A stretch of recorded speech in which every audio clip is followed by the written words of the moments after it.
Hello viewers, আপনাদের সবাইকে আমি আমার ইউটিউব চ্যানেল ব্রহ্মপুত্র টিভির পক্ষ থেকে স্বাগতম জানাই।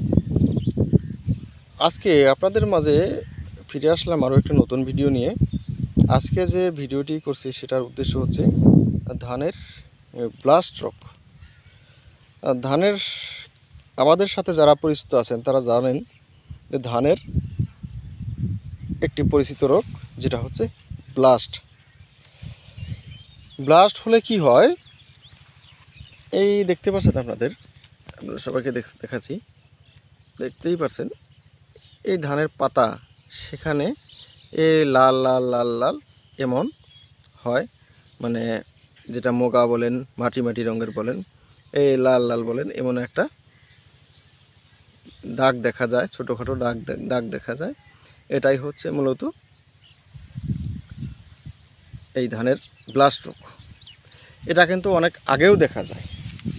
এই ব্লাস্ট রোগ কিন্তু অনেক আগেও হয় বা একটু পরেও হয়।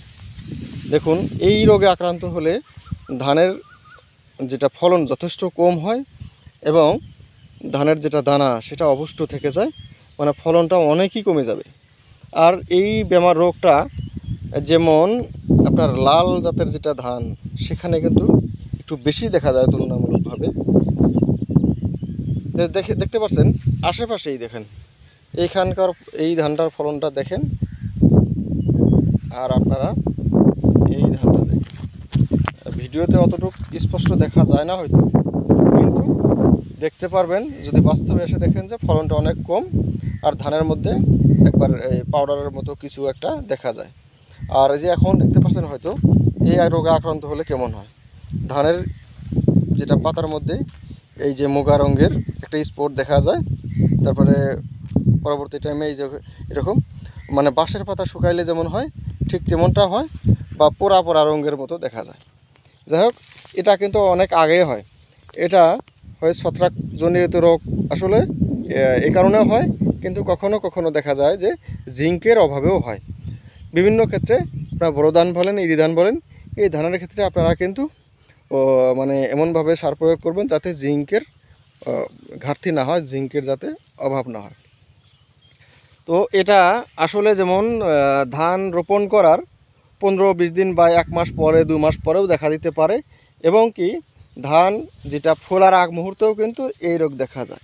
আর সেই সময় যদি সতর্কতা অবলম্বন না করা হয়, উপযুক্ত যদি ওষুধপাতি মেডিসিন না দেওয়া হয়, তাহলে কিন্তু পরিণত আপনার যেটা মানে পরিণতি ফলন কম পাবেন, মানে অনেকটাই কম পাবেন। দেখেন এই যে এই ক্ষেতটা দেখা যাচ্ছে পোড়ার মতো, আর এটা দেখা যায় কেমন, দেখেন একসাথেই, কিন্তু যদি একসাথে দুইটাই দেখানোর চেষ্টা করি দেখেন কীরকম, যে এখানে কেমন দেখা যায় আর ওইখানে কেমন দেখা যায়। তো বন্ধুরা, কৃষক ভাইরা, আপনারা এই রোগটার কথা সবসময় মনে রাখবেন। এটা কিন্তু অনেকেই ভাবেন যে ধান ফোলার আগে এটা হয়, বেমার হয়, কিন্তু না, সেই প্রভাবটা অনেক পরে, অনেক দিন পর্যন্ত থাকে। আর এটা কিন্তু এটার চিকিৎসা আছে। আমরা জানি, আমি নিজে ব্যক্তিগতভাবে জানি যে আমার দর্শক অনেক, মানে আসামেও আছে, বাংলাদেশেও আছে, পশ্চিমবঙ্গেও আছে, বিভিন্ন জায়গায় বিভিন্ন নামে যেটা পরিচিত ওষুধ, ভালো ওষুধ, আপনারা সেই ওষুধ আপনারা গ্রহণ করবেন। আর আসাম বা ভারতবর্ষের জন্য যেটা এই সবচেয়ে ভালো রেজাল্ট করা ওষুধ, নাগার্জুনা কোম্পানির আপনারা যদি সিভিক নামের যেটা ওষুধ, সেই সিভিক নামের পাউডারটা আপনি ব্যবহার করবেন, খুব ভালো রেজাল্ট পাবেন। তারপরে অন্যান্য ওষুধ আছে, অন্যান্য কোম্পানির ওষুধ আছে, তার চেয়ে কিন্তু আমরা যেটা সিভিক বলি, ওই সিভিকের রেজাল্টটা কিন্তু এই বেমারের ক্ষেত্রে সবচেয়ে ভালো।